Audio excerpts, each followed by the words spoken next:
जूनागढ़ का इतिहास।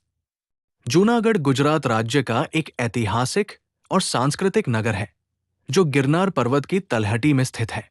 इसका नाम जूनागढ़ का अर्थ है पुराना किला। ये स्थान अपने समृद्ध इतिहास, धार्मिक महत्व और स्थापत्य कला के लिए प्रसिद्ध है। प्राचीन इतिहास।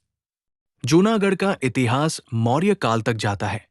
3री शताब्दी ईस्वी सन पूर्व में मौर्य सम्राट अशोक ने यहाँ शासन किया था। गिरनार पर्वत के पास स्थित प्रसिद्ध अशोक शिलालेख इसी काल का प्रमाण है। इस शिलालेख में बौद्ध धर्म और धर्मनैतिक जीवन के उपदेश अंकित हैं।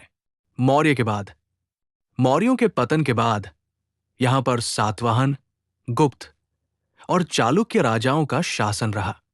बाद में ये क्षेत्र चुड़ासमा वंश के अधीन आया, जिनकी राजधानी उपकुंडल, वर्तमान जूनागढ़, थी। चुड़ासमा राजाओं ने कई मंदिर और किले बनवाए, जिनमें ऊपरकोट किला सबसे प्रसिद्ध है।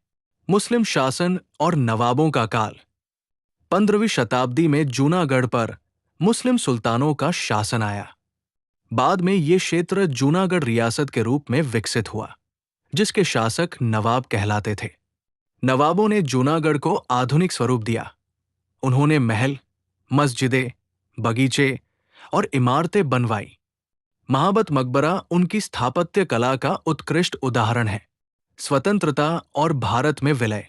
1947 में भारत की स्वतंत्रता के बाद जूनागढ़ के नवाब ने पाकिस्तान में विलय की घोषणा की थी, लेकिन जूनागढ़ की जनता भारत के पक्ष में थी।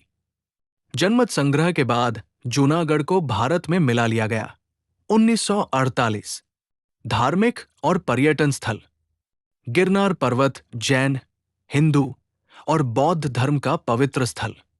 ऊपरकोट किला ऐतिहासिक दुर्ग, जिसमें पुराने मंदिर, बावड़िया और तोपें हैं।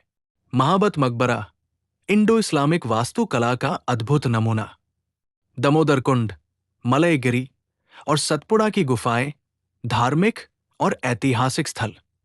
संक्षेप में, जूनागढ़ एक ऐसा नगर है जहां इतिहास, धर्म और संस्कृति तीनों का सुंदर संगम देखने को मिलता है। ये गुजरात के गौरवशाली अतीत और भारतीय सभ्यता की समृद्ध धरोहर का प्रतीक है। ऐसी ही दिलचस्प बातें जानने के लिए हमारी चैनल को सब्सक्राइब करना ना भूलें।